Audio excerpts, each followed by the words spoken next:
सोचिए, एक सुनसान कच्ची सड़क जिस पर घना कोहरा छाया हुआ है।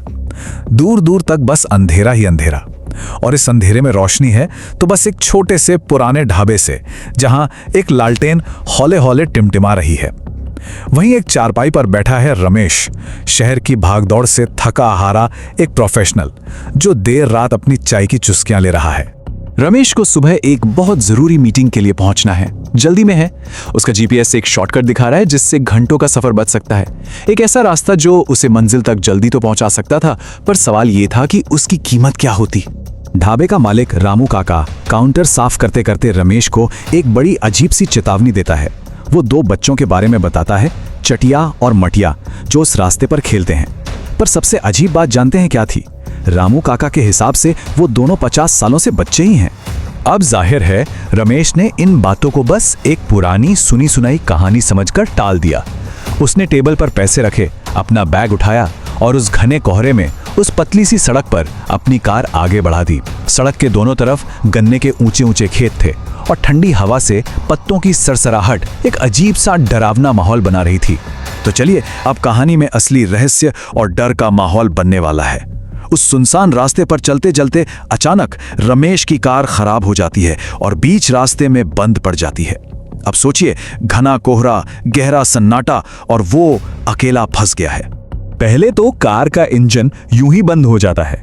रमेश बार बार चाबी घुमाता है, पर कार है कि स्टार्ट ही नहीं होती। फिर उस पिन ड्रॉप साइलेंस में कोहरे के बीच से पायल की एक हल्की सी छन छन की आवाज सुनाई देती है, और इसके फौरन बाद बच्चों के खिलखिलाकर हंसने की गूंजती हुई आवाजें आने लगती हैं। रमेश की सांसें तेज हो जाती हैं। वो घबराकर चिल्लाता है, कौन है वहां? देखो, ये कोई मजाक का वक्त नहीं है। लेकिन कोई जवाब नहीं आता। मदद की तलाश में वो अपनी टॉर्च जलाकर आगे बढ़ता है, पर कुछ ही कदम चलकर टॉर्च भी झिलमिलाकर बुझ जाती है। अब चारों तरफ घना अंधेरा था। रमेश अपनी जेब से फोन निकालकर उसकी फ्लैशलाइट जलाता है। जैसे ही रोशनी पास के एक पुराने विशाल पीपल के पेड़ पर पड़ती है, रमेश की जैसे रूह ही कांप जाती है। पेड़ की एक मोटी टहनी से एक लड़का, चटिया, उल्टा लटका हुआ था। उसकी त्वचा एकदम सफेद और आंखें पूरी तरह से काली, और ठीक नीचे एक लड़की, मटिया, कांच की चूड़ियों से खेल रही थी। उसकी भी आंखें वैसी ही काली थी।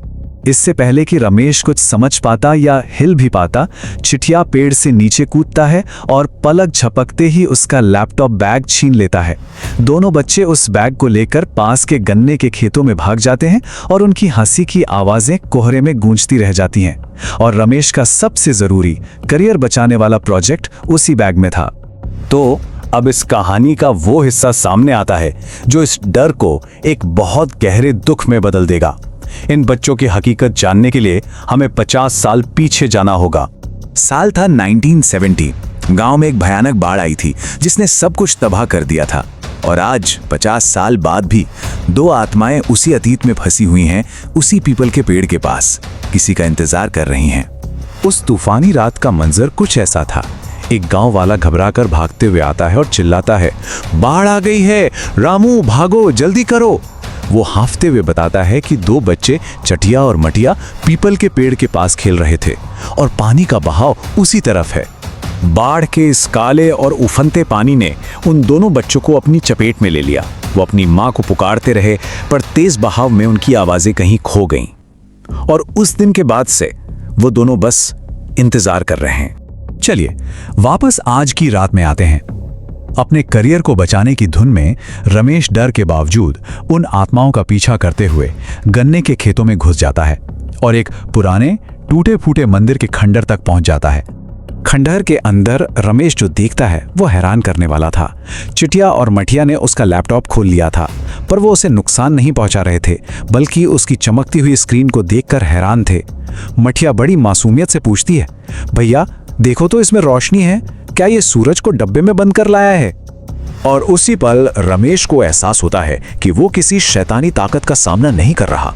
उसे समझ आया कि हाँ, उनका रूप जरूर डरावना है, लेकिन उनका दिल वो तो बच्चों जैसा ही मासूम है। ये तो बस दो अकेले बच्चे हैं जो 50 सालों से अपनी मां का इंतजार कर रहे हैं। रमेश हिम्मत करके उनके पास जाता है और बहुत प्यार से उनसे बात करता है। तभी उसकी जेब से बिस्किट का एक पैकेट नीचे गिरता है। वो पैकेट खोलकर 2 बिस्किट उनकी तरफ बढ़ाता है। ये बस एक छोटा सा कदम था, लेकिन इसने जिंदा और मुर्दा लोगों की दुनिया के बीच एक पुल बना दिया था। जैसे ही चटिया और मटिया उस मीठे बिस्किट को चखते हैं, मानो एक जादू सा हो जाता है। उनकी काली आंखों का अंधेरा धीरे धीरे कम होने लगता है और उनकी असली भूरी आंखें सामने आ जाती हैं। उनकी सफेद बेजान त्वचा पर एक हल्की सी गर्म चमक आ जाती है। उस एक पल के लिए वो बस 2 भूखे बच्चे लग रहे थे, भटकते हुए आत्माएं नहीं। अब सुबह होने लगी थी और ये अनोखा साथ खत्म होने वाला था।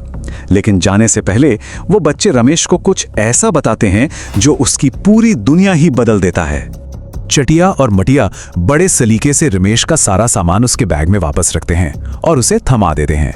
फिर चटिया कहता है, तुम आगे सीधे रास्ते से मत जाना, नदी का पुल टूट गया है, पानी बहुत गहरा है और पानी बहुत ठंडा होता है।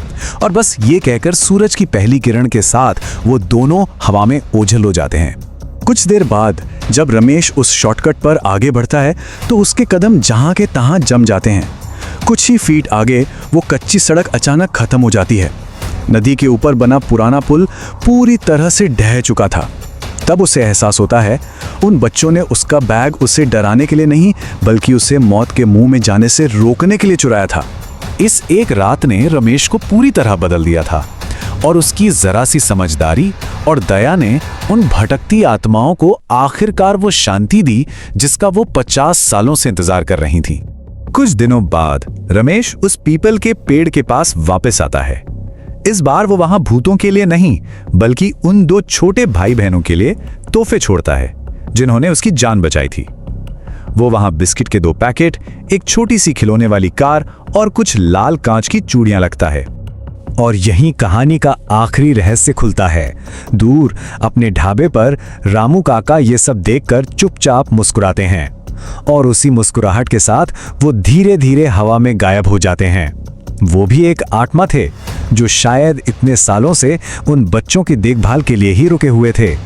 जैसे ही रमेश वहां से मुड़ता है, हवा का एक नर्म झोंका पीपल के पत्तों को सहलाता है और उस हवा में पायल की एक मीठी झनझन और साथ में 2 बच्चों की मासूम खिलखिलाहट सुनाई देती है। एक ऐसी हंसी जो अब आखिरकार सुकून में थी।